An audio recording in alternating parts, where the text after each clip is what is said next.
Assalamualaikum warahmatullahi wabarakatuh. Perkenalkan, nama saya Rabiatul Adewian SPD, CGP Angkatan 6 Kabupaten Hulu Sungai Selatan. Di samping saya Ibu Haja Jawahir SPD selaku Kepala Sekolah SD Negeri Penggandingan, Kecamatan Daha Utara. Baiklah, untuk memanfaatkan waktu, kami akan melakukan sesi wawancara dengan Ibu Kepala Sekolah. Tujuan untuk memenuhi tugas modul 3.1 pengambilan keputusan yang mengandung nilai-nilai kebajikan sebagai pemimpin pembelajaran. Demikian, wassalamualaikum warahmatullahi wabarakatuh. Assalamualaikum Ibu. Waalaikumsalam warahmatullahi wabarakatuh. Apa kabar? Untuk ini bolehkah saya mewawancara Ibu? Ya, silakan Bu. Baiklah Bu, saya mulai aja ya Bu ya. Pertanyaan pertama, selama ini bagaimana Ibu dapat mengidentifikasi kasus-kasus yang merupakan dilema etika atau bujukan moral? Oke, saya coba jawab pertanyaan Ibu Rabiatul, CGP Angkatan 6 ya Bu? Iya betul Bu. Selama ini kami mengidentifikasi kasus-kasus yang merupakan dilema etika. Memang sering ya Bu, yang dimaksud dilema etika itu kan yang antara benar dengan benar. Iya betul Bu. Memang sering seperti demikian. Sebagai contoh, pada awal-awal kita COVID ya Bu. Nah, itu sepertinya banyak sekali dilema etika ini. Di satu pihak kita sekolah kan tidak diperbolehkan sekolah, kemudian dari anggota masyarakat kita menginginkan. Nah, selalu satu contoh itu. Nah, untuk mengidentifikasi ini kami membandingkan atau mengujinya Bu dengan aturan-aturan yang ditetapkan oleh pemerintah, juga dengan etika dan norma-norma di masyarakat. Demikian. Iya, terima kasih Bu. Pertanyaan berikutnya, selama ini bagaimana Ibu menjalankan pengambilan keputusan di sekolah Ibu, terutama untuk kasus-kasus di mana ada dua kepentingan yang sama-sama benar atau sama-sama mengandung nilai kebajikan? Kami mengambil keputusan ini tentu saja dengan seperti tadi kita membanding atau memuji dulu Bu dengan aturan, kemudian tentunya dengan saling sharing dengan PTK atau pendidikan di sekolah kita, kemudian dengan mempertimbangkan rasa kita kepada seseorang atau kepada kelompok itu, seperti rasa belas kasihan atau rasa empati lah. Demikian. Iya Bu. Itu sama-sama mempunyai kepentingan yang sama, benar lawan benar lah Bu. Ya. Nah, pertanyaan saya, langkah-langkah atau prosedur seperti apa yang biasa Ibu lakukan selama ini? Tentu saja prosedur yang kami lakukan adalah pertama-tama kita diskusi dulu dengan dewan guru, pendidik, tenaga pendidikan di sekolah. Kemudian melihat lagi apakah permasalahan yang berbenturan antara hal yang benar dengan benar atau dilema etika tadi ada kaitannya dengan siswa dan orang tua. Kalau misalnya ada kaitannya, kami musyawarahkan lagi dengan biasanya wali siswa atau perwakilan daripada wali siswa, beberapa kami undang, kemudian kita cari solusi atau keputusan yang paling baik, tentu saja disanding dengan aturan itu. Iya betul Bu, tetap kepada peraturan ya Bu.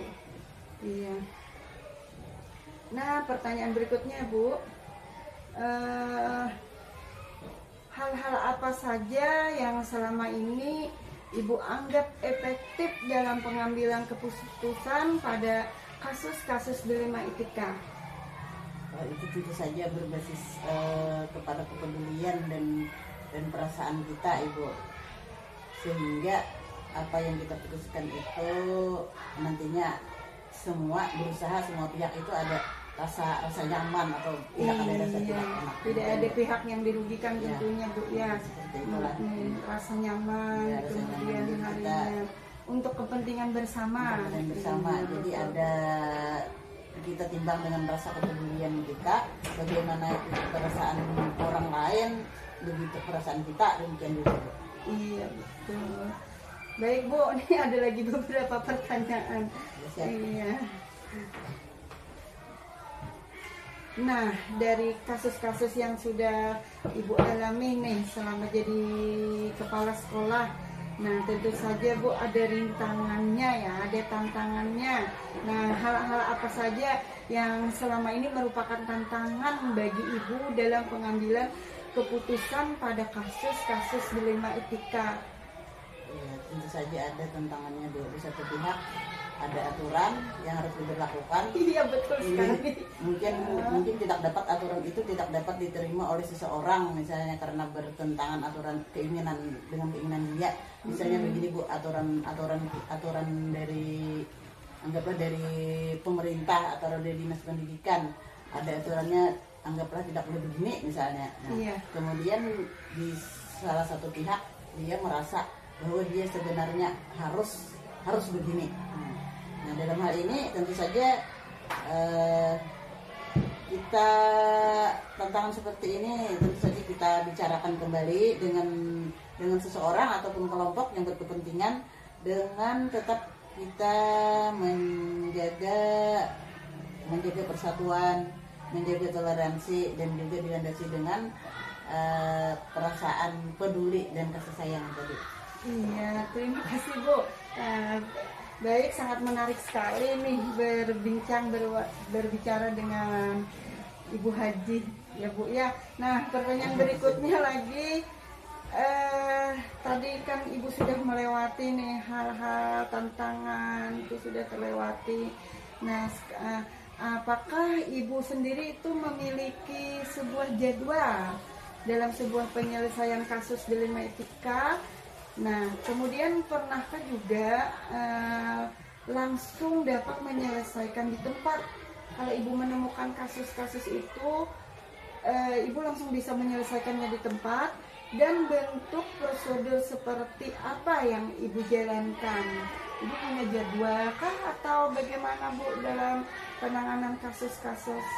Itu tergantung apa yang kita hadapi Bu. Kalau misalnya kasus itu memerlukan waktu segera, bisa saja kita, tetapi yang harus kita ingat adalah bahwa kasus itu kita sandingkan tadi atau kita uji dulu dengan aturan apakah itu melanggar atau tidak. Kemudian dalam beberapa hal misalnya kasus itu perlu mempertimbangkan pendapat orang lain, kita lakukan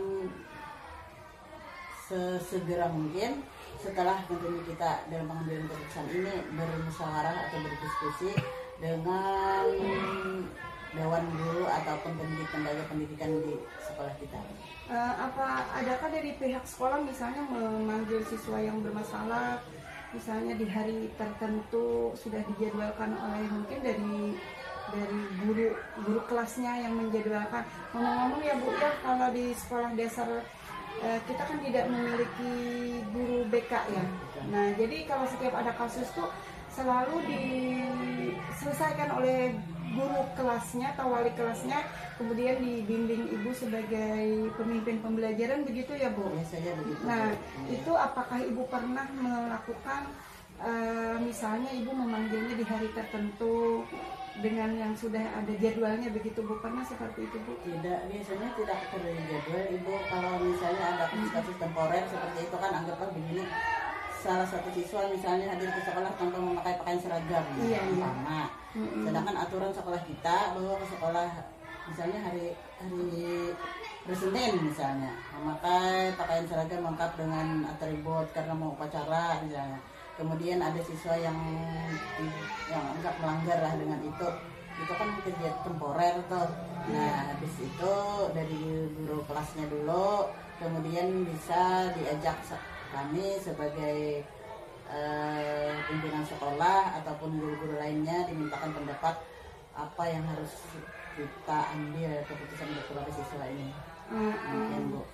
Jadi memang tidak ada jadwal khusus ya Bu ya, tapi kadang bisa langsung diselesaikan di tempat sesuai dengan kasusnya. Iya, sesuai dengan kasusnya, ringan misalnya berat ringannya. Kemudian aturan-aturan yang dilanggar itu apa sampai kepada etika atau aturan sekolah saja, atau aturan pemerintah kepada yang lebih tinggi lagi disesuaikan Bu. Kalau memang memerlukan diskusi, anggaplah agak berat, kita diskusi dulu. Iya, jadi dari pihak sekolah nih langsung respon ya kalau ada kasus. Seringnya begitu Bu. Apakah dia termasuk di kasus 5 etika atau rujukan moral, itu langsung ditangani kasusnya Bu ya. Iya, terima kasih Bu. Ini pertanyaan berikutnya, adakah seseorang atau faktor-faktor apa yang selama ini mempermudah atau membantu ibu dalam pengambilan keputusan dalam kasus-kasus dilema etika? Ya, tentu saja ada Bu. Ada ya pasti. Tidak mungkin lah. Kepala sekolah itu juga kemampuannya dia terbatas, baik pengetahuan, keterampilan atau apanya. Tentu saja ini yang membantu kita pertama adalah guru di sekolah kita. Mungkin kita minta pertimbangan kepada guru yang dianggap dia memiliki wawasan yang lebih luas atau dia bisa mengambil keputusan yang selama ini anggaplah diandalkan lah, bukan berarti kita membeda-bedakan, bukan, tapi kita sering kita lihat juga kemampuannya dia. Kalau dia bisa, kita minta bantu. Kemudian terlebih lagi kepada pengawas di sekolah kita, iya, betul, karena Bu. mereka itu dapat memberikan saran-saran, dan insya Allah saran ataupun apa yang mereka ambil itu lebih baik, tentunya lebih baik. Iya, terima kasih Bu. Nah, ini mungkin pertanyaan pemungkas, sangat menarik sekali nih wawancara sama Ibu Haji. Baik Bu, pertanyaan terakhir, dari semua hal yang telah disampaikan, pembelajaran apa yang dapat Ibu petik dari pengalaman Ibu mengambil keputusan dilema etika? Tentu saja banyak pelajaran yang dapat kita ambil, utamanya dalam hal pengambilan keputusan, bahwa keputusan itu harus dapat kita pertanggungjawabkan baik kepada atasan kita, kepada sesama dewan guru, kemudian kalau berkaitan dengan siswa dan orang tua siswa, keputusan yang kita ambil itu harus juga dapat dipertanggungjawabkan kepada mereka. Karena sebagaimana kita ketahui di lingkungan kita ya Bu, kalau sekolah itu istilahnya ada pengamat yang tidak, iya betul, yang kadang-kadang itu mereka mengamati lebih daripada pengamat atasan kita. Nah, jadi itu keputusan kita harus dapat kita pertanggungjawabkan kepada mereka semua itu. Tetapi dalam hal ini keputusan itu diambil sebesar-besarnya itu berpihak kepada siswa atau kepada murid kita. Betul Bu. Terima kasih. Sama-sama, Ibu Bu. sudah bersedia menyediakan waktu untuk sisi wawancara ini. Demikian wawancara saya dengan Ibu Haji Jawahir SPD, Kepala Sekolah SD Negeri Penggandingan, Kecamatan Daha Utara. Menjadi seorang pemimpin pembelajaran dalam mengambil keputusan, haruslah keputusan tersebut dapat dipertanggungjawabkan baik secara moral maupun moral kepada orang lain, dewan guru, maupun pejabat atasan, terlebih kepada Tuhan Yang Maha Esa. Demikian sisi wawancara kami. Wassalamualaikum warahmatullahi wabarakatuh. Assalamualaikum warahmatullahi wabarakatuh. Salam hebat, salam guru penggerak. Perkenalkan, nama saya Rabiatul Adewiyah SPD, CGP Angkatan 6, Kabupaten Hulu Sungai Selatan. Di samping saya Ibu Miskatul Bariah. Beliau adalah Kepala Sekolah SD Negeri 1 Taluk Labak, Kecamatan Daha Utara.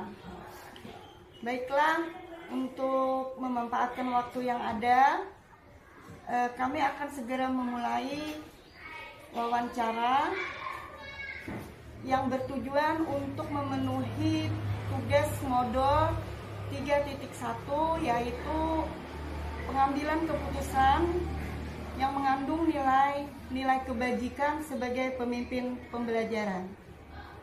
Terima kasih. Wassalamualaikum warahmatullahi wabarakatuh. Assalamualaikum warahmatullahi wabarakatuh. Waalaikumsalam warahmatullahi wabarakatuh. Apa kabarnya Bu? Alhamdulillah baik. Baik Bu, saya izin untuk mewawancarai Ibu mengenai pengambilan keputusan yang selama ini sudah Ibu jalankan begitu sebagai pemimpin pembelajaran. Baik Bu, untuk pertanyaan pertama, selama ini bagaimana Ibu dapat mengidentifikasi kasus-kasus yang merupakan dilema etika atau bujukan moral? Ya. Selama ini saya mengidentifikasi kasus yang termasuk dilema etika atau bujukan moral, yaitu dengan cara menentukan apakah di dalamnya itu ada aspek melanggar hukum atau tidak. Jika tidak ada, kemudian lanjut ke uji pelanggaran peraturan. Jadi apakah di sana melanggar peraturan atau kode etik guru atau tidak. Kemudian yang terakhir kepada apakah jika hal tersebut terpublikasi atau viral itu apakah mengakibatkan hal yang tidak baik atau tidak. Jadi jika tidak memenuhi salah satu itu berarti itu termasuk dilema etika. Iya Bu. Jadi kalau Ibu menganggap kasus tersebut nantinya endingnya bermasalah ya Bu ya. Iya. Nah kalau bermasalah sudah dipastikan itu bujukan moral. Nah, artinya benar lalang salah ya Bu. Iya. Itu sering ya Bu menemukan kadang-kadang bingung juga ya Bu ya mengidentifikasi ini mana kasus yang merupakan dilema etika, yang mana bujukan moral. Tapi tentunya sebagai pemimpin pembelajaran sudah berpengalaman ya Bu. Berikutnya pertanyaannya, selama ini bagaimana Ibu menjalankan pengambilan keputusan di sekolah Ibu ya, terutama untuk kasus-kasus di mana ada dua kepentingan yang sama-sama benar atau sama-sama mengandung nilai kebajikan. Ya. Jadi dalam hal ini jika dalam melaksanakan tugas saya menemukan kasus yang dihadapkan pada dua masalah yang sama-sama baik ya, sama-sama benar. Ya, tentunya kan ini sangat dilema ya. Kita memilih mana, dua-duanya mengandung kebajikan dan sama-sama benar. Tentunya saya akan lebih menitik beratkan kepada rasa kepedulian atau rasa kemanusiaan. Oh iya Ya. begitu. Baik Bu, pertanyaan berikutnya, langkah-langkah atau prosedur seperti apa yang biasa Ibu lakukan selama ini dalam menangani kasus di mana ada dua kepentingan yang sama-sama benar? Ya. Jadi untuk sebelum mengambil keputusan, tentunya saya mengadakan musyawarah dulu. Musyawarah di lingkungan sekolah bersama para dewan guru dan tenaga pendidik lainnya.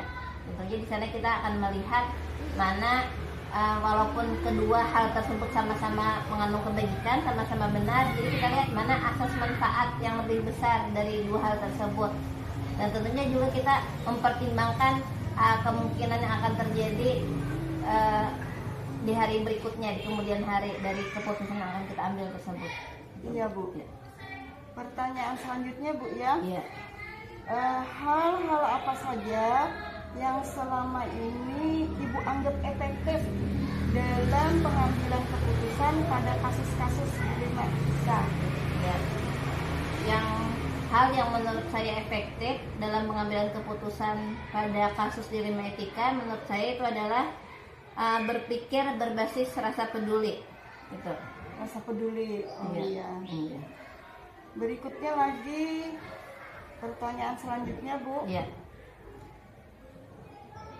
Hal apa saja yang selama ini merupakan tantangan dalam pengambilan keputusan pada kasus dilema etika? Ya. Jadi dalam hal pengambilan keputusan pada kasus dilema etika, beberapa yang menjadi tantangan menurut saya itu adalah seperti adanya rasa kasih sayang atau rasa peduli terhadap sesama itu. Kemudian bagaimana rasa kebenaran, keadilan, kebebasan, persatuan dan rasa penghargaan akan hidup gitu. Pertanyaan berikutnya, Bu. Ya. Apakah Ibu memiliki sebuah tata cara atau jadwal tertentu dalam sebuah penyelesaian kasus dilema etika? Dan apakah Ibu langsung menyelesaikan di tempat atau memiliki sebuah jadwal untuk menyelesaikannya? Bentuk atau prosedur seperti apa yang Ibu jalankan? Ya. Untuk pengambilan keputusan saya tidak memiliki jadwal tertentu ya. Tapi tentunya ketika ada sebuah masalah atau sebuah kasus yang memerlukan pengambilan keputusan, tentunya saya segera menyikapi hal tersebut. Nah, langkah-langkahnya ya tadi dengan cara memusyawarahkan hal tersebut kepada seluruh lingkungan sekolah, kemudian meminta pendapat dari pengawas. Nah, kemudian hal yang seperti itu yang saya lakukan. Jadi tidak ada jadwal tersendiri, misalnya 1 bulan sekali tidak, tapi jika ada masalah datang maka segera ditangani. Gitu. Iya, Bu. Pertanyaan selanjutnya, Bu, ya. Iya. Ini banyak pertanyaannya nih dari Iya. saya. Tidak apa-apa. Kemudian, adakah seseorang atau faktor apa yang selama ini mempermudah atau membantu Ibu dalam pengambilan keputusan dalam kasus dilema etika? Iya, ada. Jadi seseorang yang menurut saya cukup membantu dalam hal pengambilan keputusan itu adalah pengawas sekolah. Jadi dalam hal ini jika ada sesuatu yang saya perlu masukan atau nasihat, biasanya saya akan bertanya kepada pengawas sekolah dalam hal mengambil keputusan itu tadi. Iya, Bu. Nah, ini pertanyaan terakhir, Ibu. Iya. Pertanyaan pemungkas. Iya. Dari semua hal yang telah Ibu sampaikan, pembelajaran apa yang dapat Ibu petik dari pengalaman Ibu dalam mengambil keputusan dilema etika? Iya.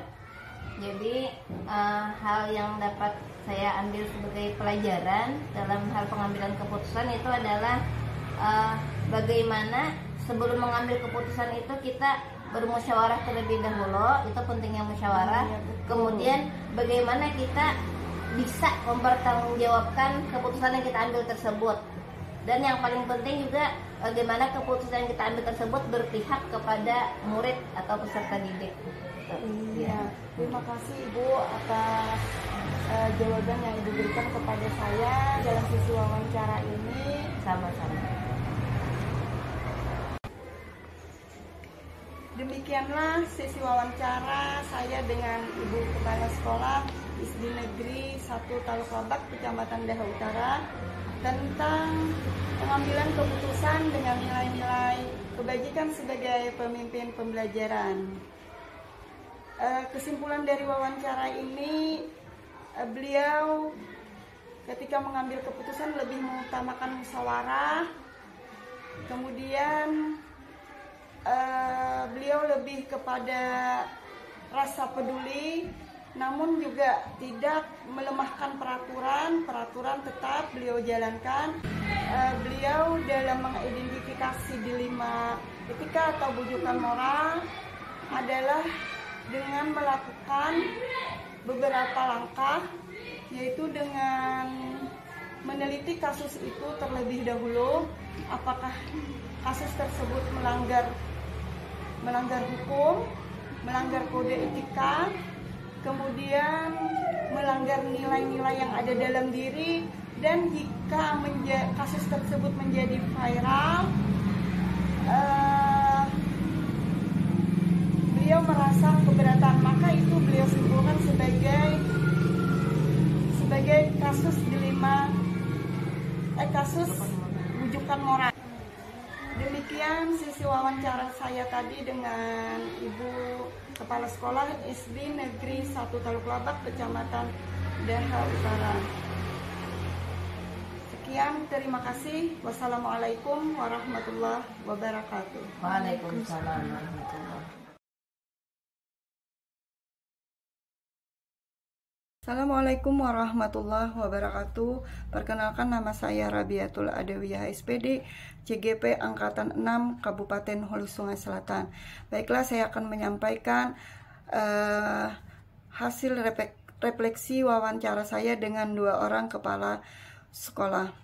Yang pertama, saya tidak mendapati hal-hal yang mencolok dari pengambilan keputusan yang mereka lakukan, yang ketika saya hubungkan dengan 4 paradigma, 3 prinsip dan 9 langkah-langkah pengujian yang saya dapati dari pembelajaran CGP, itu hampir tidak ada. Kemudian bagaimana hasil wawancara yang sudah saya lakukan dari 2 pimpinan, saya menemukan persamaan dan perbedaan di antara keduanya. Persamaannya adalah mereka ketika mengambil keputusan selalu melibatkan orang di sekitar mereka, terutama warga sekolah. Dengan kata lain, mereka lebih mengutamakan musyawarah, di mana mereka duduk bersama membicarakan masalah tersebut untuk menentukan keputusan yang tepat. Baik dewan guru, tendik, orang tua murid, bahkan kalau perlu melibatkan pengawas sekolah. Perbedaannya, saya melihat perbedaannya adalah mungkin di wawancara pertama adalah dalam mengambil keputusan, beliau lebih berpikir berbasis peraturan. Nah, sedangkan kepala sekolah pada sisi wawancara kedua itu berpikir berbasis rasa peduli. Seperti itu perbedaannya. Mengapa ada perbedaan?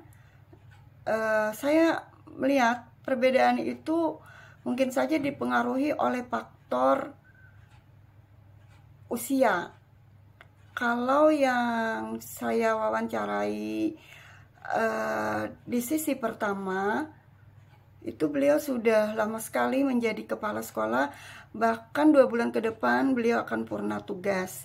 Nah, jadi saya melihat mungkin beliau lebih berpengalaman dalam menangani beberapa kasus. Sementara untuk kepala sekolah yang saya wawancarai di sisi kedua, itu